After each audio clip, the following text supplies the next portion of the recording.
Hello, everybody, again from Simplyfoodea YouTube channel. Thank you so much for your great comments and great feedback. Today, we'll continue what are the detailed documents, as I have promised in the previous introduction for the records related to the documentation and documents in the HACCP plan. So we'll start with the first document we are having today are the HACCP plan documentation, which is related to the different hazard analysis and the flow diagram. So what are the purpose of this HACCP plan documentation are ensuring that there is a systematic approach for identifying and controlling different food safety hazards and providing a foundation of consistent food safety management, different food safety management systems. The first table we are having in our HACCP plan, which is very important, are the raw materials risk assessment or the raw materials hazard analysis or even the hazard analysis itself. So, what are the benefits of the hazard analysis? The benefits of a hazard analysis to identify either if there is any biological hazard or chemical hazard or physical hazard. Biological hazard, as we have mentioned before, the salmonella species. The chemical hazard are the pesticides, the residues, and heavy metals. And physical hazards are like the stones or wood parts. You must also mention in your HACCP plan the date of this hazard analysis. Okay, you may prefer to mention the day, the month, and the year. And who are preparing this hazard analysis, you must mention the name and the job and approval, which is approved by. And finally, if there is any additional notes you need to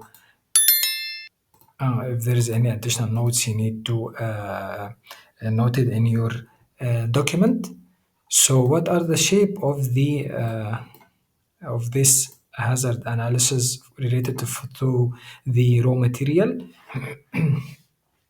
You will mention the raw material name, the storage condition, or either it's ambient temperature, frozen, or refrigerated. You will mention also the potential hazard description, either the biological hazard are divided into two parts, either it's vegetative pathogen or spore-forming pathogen.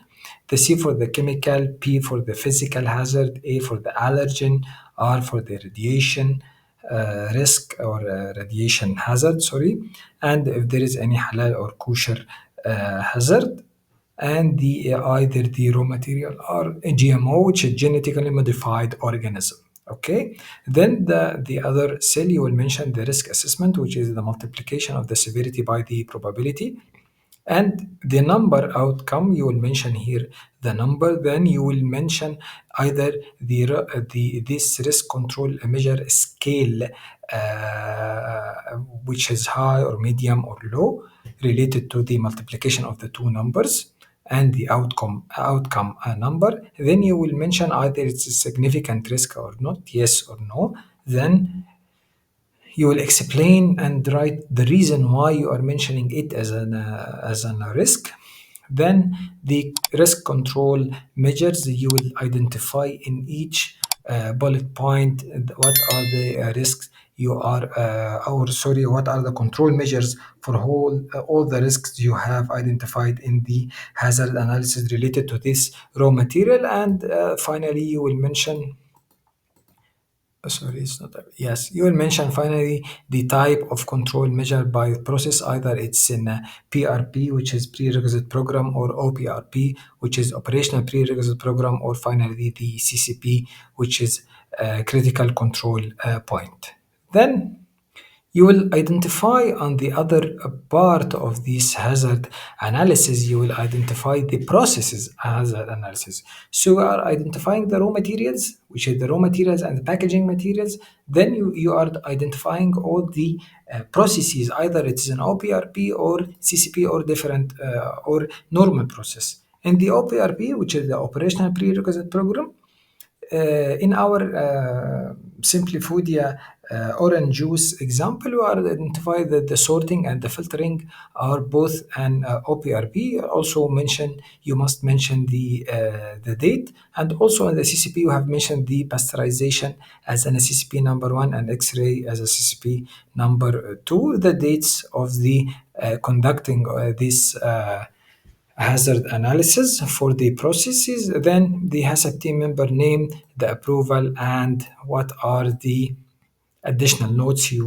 need to mention. Okay, what are the shape of the process hazard analysis table? How it looks like. It's prefer to be comprehensive of all the processes in your HACCP plan. The number of process, each process must be numbered. So there is a numerical processes. For example, number one are receiving, number two are washing, number three are sorting, these steps. So it's better to have a flow diagram with numerical sequence of your processes. Then the process name, what are the potential hazard, either it is physical, chemical, or biological. It's not here, sorry. Okay, the risk assessment, it's prefer to have the triple risk assessment, not only severity by probability, but also the new factor, which is the detection. And I will, after several tutorials, I will mention the complete HACCP plan with a very affordable price. What are the outcome of this multiplication? Then also we will mention either it's significant risk or not. The explanation, as previously, the control mechanism, and prefer to have a decision tree either or not according to the latest FSS FSSC food safety standards. It's not mandate to have an decision tree, but I really prefer the decision tree, the five questions the five questions decision tree, or you are mentioning from the beginning that these processes are an OPRP according to the severity multiplied by probability multiplied by the detection. Then the PRP name or the OPRP name or the CCP name, the control measure validation.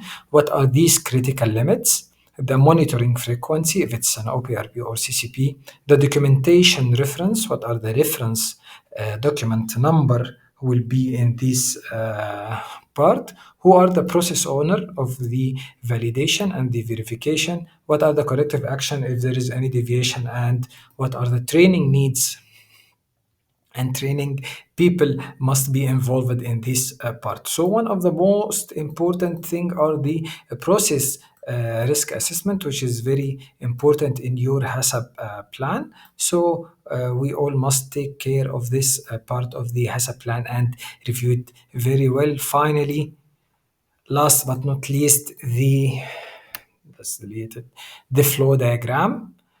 So what are the description of this flow diagram? It's a visual representation of the orange juice production process, and also you must mention the date of this flow diagram, approval, and the verification of the flow diagram, which is very important. For example, here I'm mentioning that some kind of logo or slogan or even a stamp of the Simplyfoodea food safety channel, and I must mention here a date where I have or the team have approved the flow diagram verification on the ground.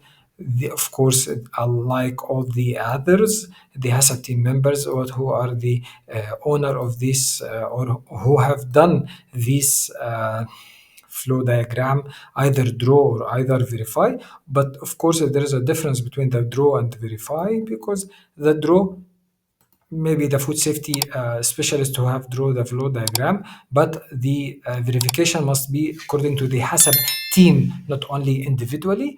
And the finally additional notes, you must mention the date of the verification on the ground. And as I have mentioned here, you will see that the HACCP plan, the flow diagram are numerical, as I've mentioned. What are the in, what are the out, if anything is rotating. And finally, to have the risk assessment, you must mention in deep details each process of each part, the hazard identification of each process, either is physical, chemical, biological hazard in the process. I have mentioned all these in the previous videos like 1 year ago, but I will review it all again and write it again in front of you all. Okay, finally we'll continue in the upcoming video, what are the monitoring records shape in your HACCP plan. Best of luck of all of you, and don't forget to like, share, and subscribe, my comment, and goodbye.